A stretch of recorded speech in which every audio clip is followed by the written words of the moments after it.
nos apoyamos en sus fuerzas para ver la gracia de Dios también en nuestras vidas, así como la vimos en este año que pasó. Damos gracias a nuestro Dios. Voy a invitar, hermanos, que nos pongamos nuevamente en pie para hacer la lectura de la palabra de Dios en Marcos 11, 1 al 11. Gracias por su amabilidad. Marcos 1, 11, el 1 al 11. Pusimos como título, el mismo título que está en las Escrituras, la entrada triunfal de Cristo a Jerusalén. Marcos 11, 1 al 11, la palabra de Dios se lee así. Cuando se acercaban a Jerusalén junto a Betfagé y a Betania, frente al monte de los olivos, Jesús envió a 2 de sus discípulos y le dijo: id a la aldea que está enfrente de vosotros, y luego que entréis en ella hallaréis un pollino atado, en la cual ningún hombre ha montado. Desatadlo y traedlo. Y si alguno os dijere: ¿por qué hacéis esto? Decid que el Señor lo necesita y luego lo devolverá. Fueron y hallaron el pollino atado afuera de la puerta, en el recodo del camino, y lo desataron. Y uno de los que estaban allí dijeron: ¿qué hacéis desatando el pollino? Ellos entonces le dijeron como Jesús había mandado, y lo trajeron, y trajeron el pollino a Jesús, y echaron sobre él sus mantos, y se sentó sobre él. También muchos tendían sus mantos por el camino, y otros cortaban ramas de árboles y las tendían por el camino.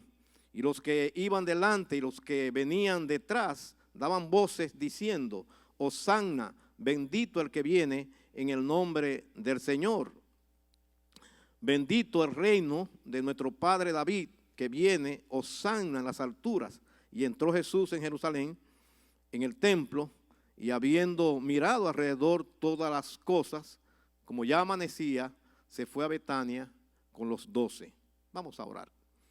Oremos al Señor. Amante Padre, gracias te damos por tu palabra. Qué bueno es sentarnos a escucharla, Señor, pero sí en este momento tu siervo solicita, Señor, esa gracia, esa sabiduría en la exposición, de tal manera, Padre, que todo proclame tu gloria en este lugar. Gracias, Señor, te damos por tu fidelidad, la manera como nos ha ayudado en este año que pasó, y ahora en este nuevo año nos ponemos en tus manos, pidiendo también tu gracia, tu asistencia, tu sabiduría en nuestras vidas. Gracias, Señor, en el nombre de Jesús oramos. Amén y amén. Pueden sentarse, hermanos.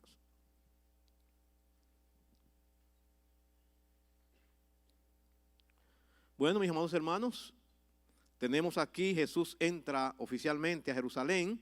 Su entrada no llenó las expectativas esperadas del Mesías. No entró montado en un caballo blanco, sino humilde, montado en un burrito prestado. Jesús estaba claro en su mente que iniciaba la carrera de su sufrimiento, lo cual se le llama su pasión también. William Barclay define la ruta de esta manera, diciendo lo siguiente: Jesús viajó de Cesarea de Filipo, pasó un tiempo en Galilea, luego de allí a las montañas de Judea y Transjordania, y por Jericó, y finalmente a Jerusalén. Jesús sabía cuáles eran los peligros que se exponía, pero su pasión se inició aquí, como estaba en el plan eterno y perfecto de Dios. Jesús entonces dijo a Pedro, en el momento cuando preguntan ¿quién es Jesús?, para atraparle. Entonces el Señor, él sacó su espada y el Señor le dijo: mete tu espada en la vaina, la copa que el Padre me ha dado, ¿no la he de beber? Oiga, hermano, esa pregunta penetró al corazón de Pedro. La Biblia dice, hermano, cómo Dios nos ayuda en el momento de las dificultades. Dice el Salmo 94, 19, cuando en mi angustia iba en aumento, tu consuelo llenaba mi alma de alegría. Y yo diría que esto se estaba dando en Jesús. Su angustia iba en aumento, iba a sufrir, pero realmente su alma, digamos, fue llena del gozo del Señor. Así lo expresa Hebreos 12:2, que dice: puesto los ojos en Jesús, el autor y consumador de la fe, el cual por el gozo, oiga bien, el cual por el gozo puesto delante de él sufrió la cruz, menospreciando lo oprobio, y se sentó a la diestra del trono de Dios. Sufrió el oprobio, y hay otra versión que lo dice la vergüenza, porque lo que se cree fue que Jesús fue crucificado desnudo al pie de un camino. Mateo 26, 24 dice: a la verdad el Hijo del Hombre va según está escrito de él. De manera que no hay sorpresa, Jesús estaba claro que había iniciado ese momento difícil, digamos, de la cruz. En 1 Pedro 4:9 dice: así que aquellos que sufren por cumplir la voluntad de Dios, encomienden su alma al fiel Creador y hagan el bien. De manera que ahora inicia una cadena de pasión, una cadena de sufrimiento, pero realmente, mis amados hermanos, es un sufrimiento en la voluntad de Dios. Hay una gran diferencia cuando una persona sufre fuera de la voluntad de Dios que cuando una persona sufre en la voluntad de Dios. ¿No hay una diferencia, hermano? Claro que sí. Usted está sufriendo porque quiere hacer su voluntad. Es diferente cuando la persona está sufriendo fuera de la voluntad de Dios. El corazón de Cristo estaba preparado para entrar a Jerusalén con serenidad y valentía. Tenía claro su misión. No tenía nada que ver con política o una proclama militar. No había confusión en su mente. Su misión era y es redentora. Y lo dejó bien claro siempre que el Señor se refirió a estos tiempos, digamos, que Él le tocó vivir. Él dijo de esta manera en Juan 18:36, mi reino no es de este mundo. ¿Qué está diciendo? Mi reino, dice aquí, no es de este mundo. Si mi reino fuera de este mundo, mis seguidores pelearían para que no fuera entregado a los judíos, pero mi reino no es de este mundo. Su reino no era político. Cristo buscó y busca reinar en los corazones de los hombres como Señor y Salvador. Voy a repetir este acápite. Dice, su reino no era político, no era de este mundo. Cristo buscó y busca reinar en los corazones de los hombres como Señor y Salvador. Durante este sermón, hermano, estaremos contestando 3 preguntas. La primera es, ¿cuál fue el significado de la entrada de Jesús a Jerusalén montado en un burrito? La segunda es, ¿cuál fue el significado de las alabanzas a Jesús? Y la tercera es, ¿cuál fue el significado de la entrada de Jesús al templo? Nótese que no se dirige al palacio, se dirige al templo, su casa. Él lo designa la casa de mi Padre, era la casa de Cristo. Meditemos entonces en esta primera pregunta. ¿Cuál fue el significado de la entrada de Jesús a Jerusalén montado en un burrito? Cuando se acercaban a Jerusalén, junto a Betfagé y a Betania, frente al monte de los olivos, Jesús envió a 2 de sus discípulos y les dijo, id a la aldea que está enfrente de vosotros y luego que entréis en ella, hallaréis un pollino atado en el cual ningún hombre se ha montado y desatadlo y traedlo.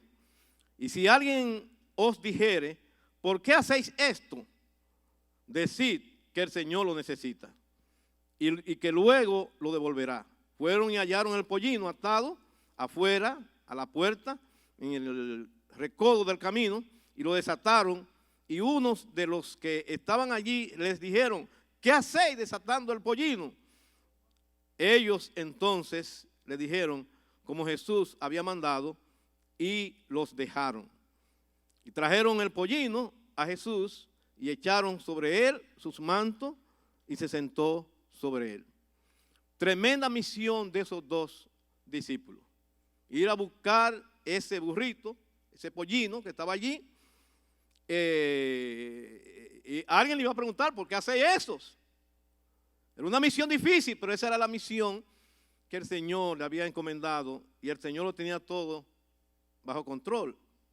¿Qué significó entonces la entrada de Jesús montado en ese burrito? Bueno, significó que la entrada de Jesús fue una entrada humilde y de paz, ¿verdad, hermano? A la guerra se acudía montado en caballos o en carros de guerra. Significó el cumplimiento, hermano, de una profecía descrita o escrita en el libro de Zacarías, que evidenció que Jesús era el Mesías, el Rey. Dice Zacarías 9:9, alégrate mucho, hija de Sión, da voces de júbilo, hija de Jerusalén, he aquí tu Rey vendrá a ti justo y salvador, humilde y cabalgando sobre un asno, sobre un pollino hijo de asna. De manera que, hermano, esto era un cumplimiento de unas profecías. Ahora yo le pregunto a ustedes, o nosotros podemos preguntarnos, ¿qué expectativa tu Rey está entrando? Este evento, hermano, fue profetizado 500 años antes. Ahora se cumple en todos sus detalles. Allí no había casualidad. Todo estaba descrito tal como iba a suceder. Jesús se sometió a todo lo ordenado por Dios en su palabra. Hebreos 5:8 dice, y aunque era hijo de Dios, Jesús aprendió obediencia por las cosas que sufrió. Ahora Jesús, hermano, obedeció a su Padre, pero fue una obediencia, hermano, con gozo, con deleite. Por ejemplo, en una ocasión los discípulos salieron a comprar comida y trajeron, ellos estaban comiendo, Cristo no estaba comiendo, y le preguntaron, Señor, ¿por qué no comes? Jesús le dijo, mi comida es que haga la voluntad del que me envió y que acabe su obra. Lo que está diciendo, lo que yo estoy haciendo es mi deleite. Déjeme terminar con la obra. Él sabía que le quedaba algo más que cumplir. En segundo lugar, hermano, ¿qué significaron las alabanzas a Jesús? Dice, y uno de los que estaban allí les dijeron, ¿qué hacéis desatando el pollino? Ellos entonces le dijeron, como Jesús había mandado, y lo trajeron. Y trajeron el pollino a Jesús, y lo echaron sobre sus mantos, y se sentó sobre él. También muchos tendían sus mantos por el camino, y otros cortaban ramas de los árboles, y la tendían por el camino. Los que iban delante y los que venían detrás daban voces diciendo, Hosanna, bendito el que viene en el nombre del Señor, bendito el reino de nuestro Padre David, que viene, Hosanna en las alturas. Wow, mi hermano, yo creo que una alabanza que estaba, digamos, en la mente, pero yo me pregunto, estaba también en el corazón. Esto puede darse en la iglesia. Quizá una alabanza de la mente, pero hasta qué punto eso baja a nuestro corazón. Dice un viejo pastor, John MacArthur, dice, estaban reconociendo a Jesús como rey mesiánico. Esa era una realidad. Su entusiasmo y esperanza vino en gran parte por todas las maravillas que habían visto.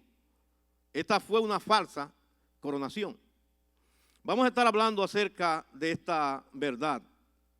Dice MacArthur, esta fue una falsa coronación. Porque la pregunta que yo le hago a ustedes, realmente, ¿es este el triunfo de Cristo? No, es parte del triunfo. No había coherencia entre el canto y lo que dominaban sus pensamientos y sus corazones. Pensaba que había llegado el momento esperado por años y que Cristo iba a quitar el imperio que estaba reinando y se iba a sentar. Así yo lo estaba entendiendo. Muchos de esa multitud, que eran como 3 grupos, estaban los discípulos, estaban los que venían detrás y había un grupo que venía adelante también, gritando, Hosanna. Muchos de esta multitud le dijeron Hosanna, luego gritarían crucifícale. Alguien comentó diciendo lo siguiente, ellos no estaban preparados para recibir el Mesías, que había venido a salvar, que había venido a tratar con el pecado del hombre. Y yo lo creo, hermano, no estaban entendiendo del todo, aunque sí estaban alabando con voz fuerte. ¿Lo entendían ellos? Bueno, ¿hasta qué punto? Podemos decir que lo entendían. Cristo no quería callarlo porque le dijeron, Señor, calla a esa gente. Y dijo, no, déjenlo. Yo me pregunto, mis amados hermanos, y les pregunto a ustedes, todas las iglesias que alaban a Cristo como Salvador, como Rey, realmente lo están haciendo, entendiendo el significado profundo de todo esto. De manera que podemos decir que en muchos lugares no están alabando al Cristo, hermano, de la gloria. Mucha gente se reúne y hay una euforia, hermano, parecida a la que nos está presentando el pasaje. La pregunta es: ¿hasta qué punto realmente están alabando al Cristo Rey de gloria? Las Escrituras aclaran, con bastante luz, el propósito de la venida del Señor. En Lucas 19:10 dice: porque el Hijo del Hombre vino a buscar y a salvar lo que se había perdido. Después de la resurrección de Cristo, hermano, después de la resurrección de Cristo, todavía ni siquiera los discípulos habían entendido el programa de Dios.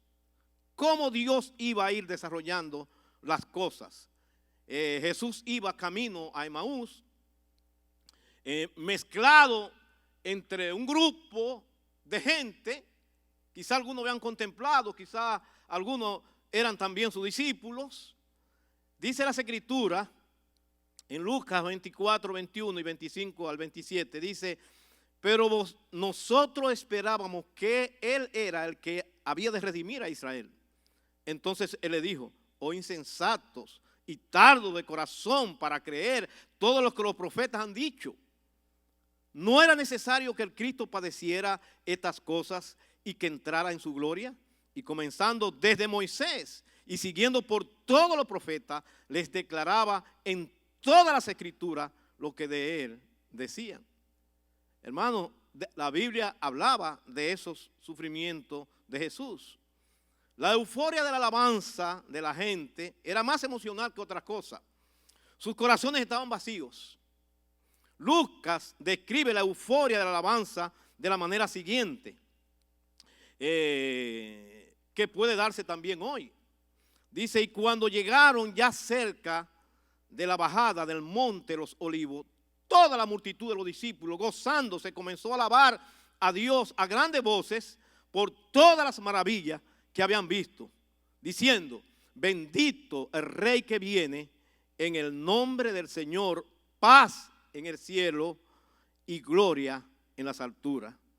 La alabanza de este domingo de Ramos, como sería llamado, fue extraordinaria, pero equivocada, bien o no bien orientada en sus corazones, porque sus corazones no estaban vacíos y Cristo no era su Rey, aunque lo habían confesado. Dice un pastor de experiencia, dice: el pueblo no estaba suplicando salvación de pecado, porque Hosanna quiere decir sálvanos ahora. Pero no estaban suplicando el perdón de sus pecados, de su salvación. El pueblo no estaba suplicando salvación del pecado, sino bendición, prosperidad y liberación del dominio y la opresión romana. Buscaban el cumplimiento de todas las promesas relacionadas con el reino del Mesías, y ellos pensarían: este es el momento. Y cuando Jesús no cumplió con tales promesas, las cuales se cumplirán en su segunda venida, la aprobación sin fe de ellos se convertirían en un rechazo hostil y luego pedirían gritos de ejecución. Y termina la cita allí. La pregunta es, hermanos, que yo le hago a ustedes: ¿engañaron a Jesús estas alabanzas materialistas y muchas veces hipócritas? ¿Engañaron a Jesús? En ninguna manera. Porque dice la Biblia en Juan 2:24, pero Jesús mismo no se fiaba de ellos, porque conocía a todos y no tenía necesidad de que nadie le diese testimonio del hombre, pues él sabía lo que había en el hombre. Cuando todo este grupo, hermano, le alababa con grandes gritos, Jesús estaba mirando ¿qué cosa? ¿Las alabanzas o los corazones? Jesús estaba mirando los corazones. La Biblia dice en Gálatas 6:6, no se engañen ustedes, nadie puede burlarse de Dios. Lo que se siembra, se cosecha.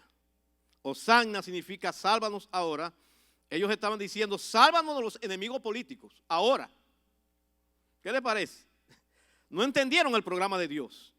En teología hay un dicho que dice, muy conocido, que dice de la manera siguiente, hablando del reino del Señor, el ahora y el todavía no. Ese es un dicho teológico conocido en el mundo de la teología. Cristo es el rey, el ahora, pero el todavía no. William Butler le puso un título a este pasaje que dice así, la llegada del rey. En vez que diga la entrada triunfal, sino la llegada del rey. Yo creo que está muy atinado este título. No reinaría en la manera esperada, pero sí fue la entrada del rey. ¿Cuántos dicen amén? No reinaría en la manera política como lo estaban esperando, pero sí fue la entrada del rey a Jerusalén. Hay otros teólogos que manejan este pasaje y ellos prefieren el título, en vez de la entrada triunfal, ellos prefieren el título, si yo estoy de acuerdo, hermano, la entrada oficial de Cristo. En vez de triunfal, la entrada oficial, en razón de que se cumplen profecías en su entrada. En el Salmo 31, 14 y 15 dice, mas yo en ti confío, oh Jehová, digo, tú eres mi Señor, en tus manos están mis tiempos.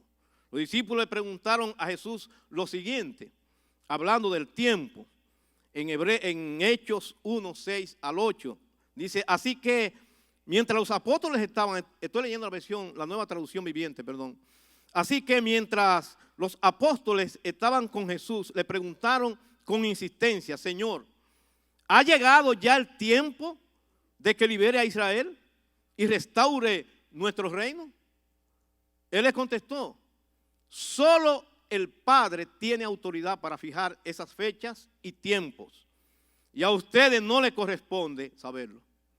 Bueno, hermanos, fue como un pequeño regaño. Y a ustedes no les corresponde saberlo. Pero, ¿qué dice? Recibirán poder cuando el Espíritu Santo descienda sobre ustedes y serán testigos y le hablarán a la gente acerca de mí en todas partes, en Jerusalén, por toda Judea, en Samaria y hasta los lugares más lejanos de la tierra. ¿Sabes que a la gente, hermano, como que le interesa mucho el tema de la profecía, el cumplimiento de los tiempos? Ese es un tema de interés. Aún de los mismos discípulos, hermanos. Eso estaba en su corazón. Señor, el reino tú ahora lo vas a instaurar en este tiempo. Y el Señor dijo, a usted no le toca saber los tiempos, que solo Dios, que solo mi Padre lo sabe. De hecho, hermano, en Mateo 24, 36 dice, pero del día y la hora, ¿qué dice?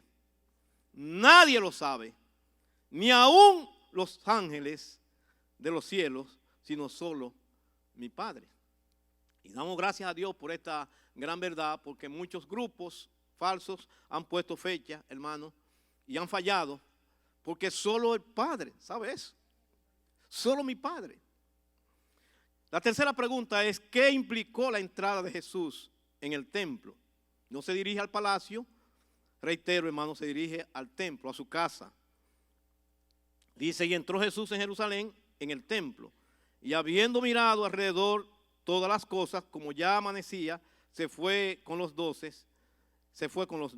Ahora la pregunta es, ¿qué observó Jesús en esta inspección que él hace del templo? Él estaba mirando todas las cosas que habían allí. Eso fue lo que hizo. Observar. ¿Qué observó? Observó cada detalle.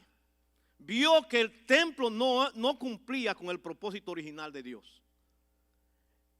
De que fuera, ¿qué cosa? Casa de oración. Ese era el propósito. Que la gente tuviera tranquilidad para ir a orar y a buscar el rostro de Dios. En Marcos 11, 17 dice, mi casa será llamada, ¿qué? Casa de oración para todas las naciones. Mas vosotros la habéis hecho cuevas de ladrones. Jesús tuvo que irse a orar al monte de los olivos, buscando tranquilidad para orar, porque el lugar, hermano, donde él quería orar, no se podía orar. Notó también no había tranquilidad allí. Para orar hay que tener tranquilidad. Notó también en esa inspección que hizo, esa mirada penetrante, inspeccionando todo, notó que el liderazgo se había corrompido. y que los sacerdotes, hermano, eran parte del negocio y de los engaños en el cambio de monedas. Eran cuevas de ladrones, estaban engañando a la gente. Parecía práctico, hermanos, cambiar monedas. ¿Para qué? Para las ofrendas. Parecía práctico, hermano, que se vendieran animales. ¿Para qué? Para el sacrificio. Pero ¿cuál era el problema? El problema era, hermano, que ya era un mercado el templo. No se puede orar en un mercado. Y le dijo el Señor lo que pasaría a partir de ahí, ya que el templo no estaba cumpliendo la función adecuada. Respondiendo él, le dijo, ¿veis todo esto? Le dijo a los discípulos, de cierto os digo que no quedará aquí piedra sobre piedra que no sea derribada. En otra palabra, esto se va a derribar. Dijo alguien que comentó sobre este pasaje, Dios no era honrado en el lugar que debía ser más honrado. Dios no era honrado en el lugar que debía ser más honrado. El templo fue destruido por tropas romanas al mando de Tito en el año 70. No quedó, arrasó, hermanos, con todo. Concluyo con algunas aplicaciones, hermanos. Jesús vino a cumplir el propósito del Padre y no lo que la gente pudo imaginarse en esa entrada de Jesús.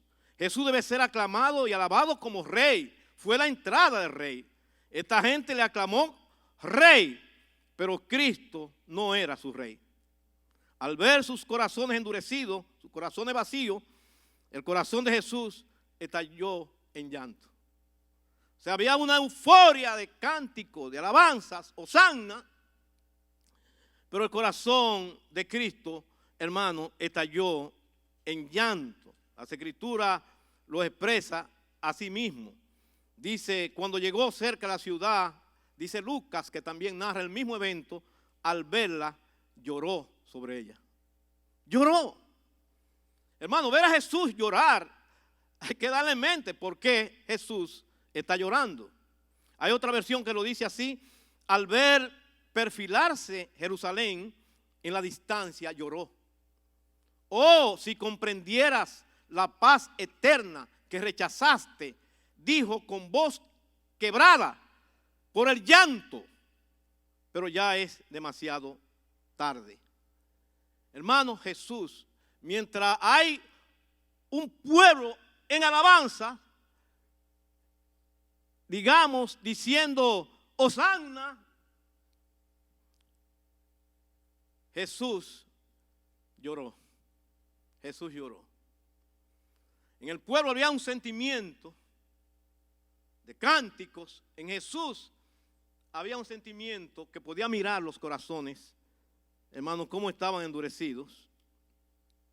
Dios rechaza la alabanza, hermano, con un corazón endurecido. Jesús estuvo profundamente quebrantado. Se cree que fue un llanto fuerte, un profundo suspiro en el mismo evento. En el mismo evento. Isaías 29:13 dice de la manera siguiente, dice pues el Señor, porque este pueblo se acerca a mí con su boca, como que se está dando un paralelo entre la experiencia de los días de Isaías a esta experiencia, y con sus labios me honra, porque estaban diciendo, hablando de la entrada del rey, pero su corazón está lejos de mí. Y esta realidad, hermano, del libro de Isaías, de este texto que hemos leído, realmente fue parecido al evento que se vivió en esa ocasión. Cuando el Señor observa las iglesias, la pregunta es, ¿qué observa? Hermano, ¿qué mira? ¿Qué ve? John Piper, un pastor bautista, avanzado en edad, dijo, solo su pueblo escogido puede experimentar el gozo y la paz que Cristo nos da. Solo su pueblo que ha tenido un encuentro con Cristo, hermano, solo su pueblo escogido puede experimentar el gozo y la paz que solo Cristo puede dar. Ahora, la pregunta es la siguiente. ¿Fue este el triunfo de Cristo? No. La entrada triunfal, sería más apropiado poner la entrada oficial de Cristo. Este no fue el triunfo de Cristo. Su triunfo no fue cuando le tiraron palmas.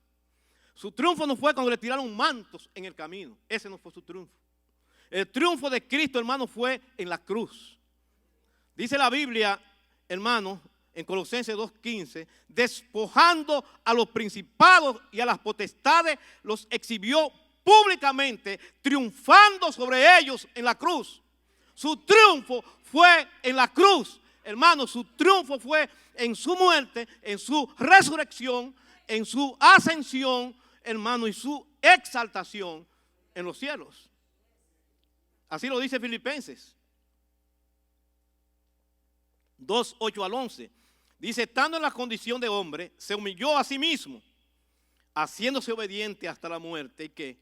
Y muerte de cruz. Mira lo que sigue. Mira el triunfo aquí. Dice, por lo cual Dios también lo exaltó. Habla de la exaltación.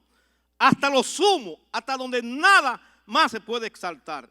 Y le dio un nombre que es sobre todo nombre, para que en el nombre de Jesús se doble toda rodilla de los que están en los cielos y en la tierra y debajo de la tierra. Y toda lengua confiese que Jesucristo es el Señor, para gloria de Dios Padre. O sea, ese Cristo que murió, que entró para sufrir, no fue su triunfo. El triunfo vino, hermano, en la cruz, en su resurrección, en su humillación y luego, podemos decir, en su exaltación. Como dice la Biblia, como el Hijo del Hombre no vino para ser servido, sino para servir.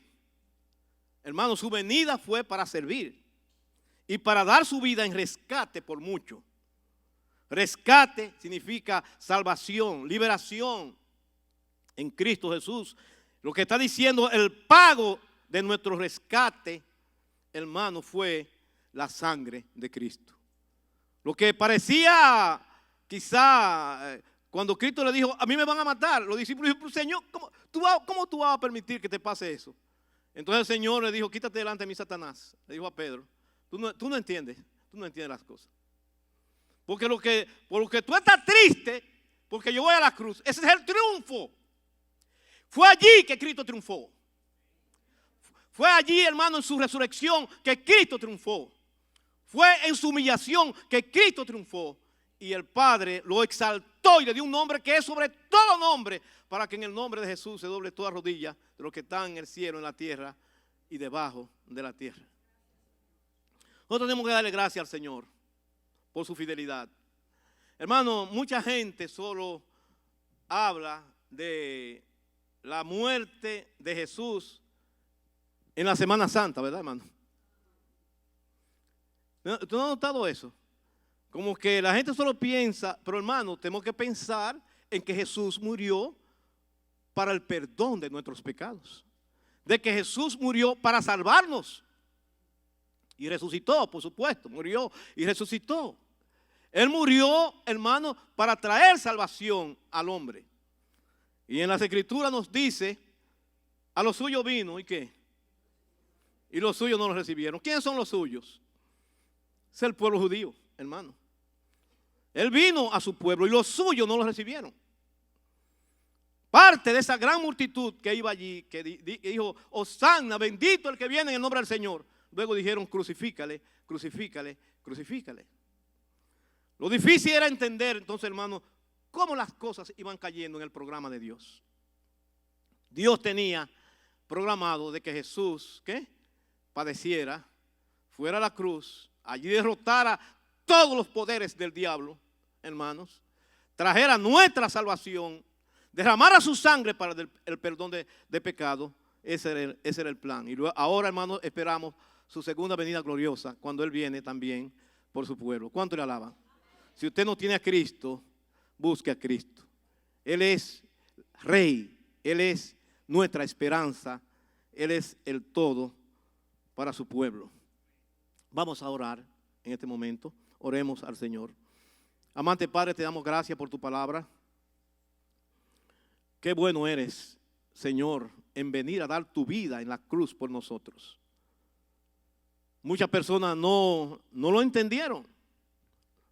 No lo entendieron de esa manera.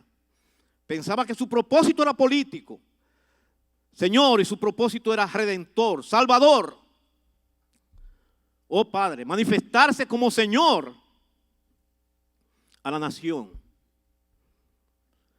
Qué triste es cuando las personas están equivocadas con respecto a Jesús. Jesús es Rey. Nosotros lo declaramos y lo seguiremos declarando. Él es Rey de reyes y Señor de señores. No gozamos en Él. Gracias, Señor, por dar tu vida en la cruz por nosotros para salvarnos. Gracias porque hemos alcanzado salvación en Cristo Jesús. Porque Él derramó su sangre en rescate, pagó el precio de rescate por nosotros. Y hoy nosotros podemos cantar que hay libertad, que somos libres en Cristo Jesús. Hay libertad en Cristo Jesús. Gracias te damos. Lo hemos cantado y lo seguiremos cantando. Hay libertad en Cristo Jesús. Gracias te damos. En el nombre de Jesús oramos. Amén y amén.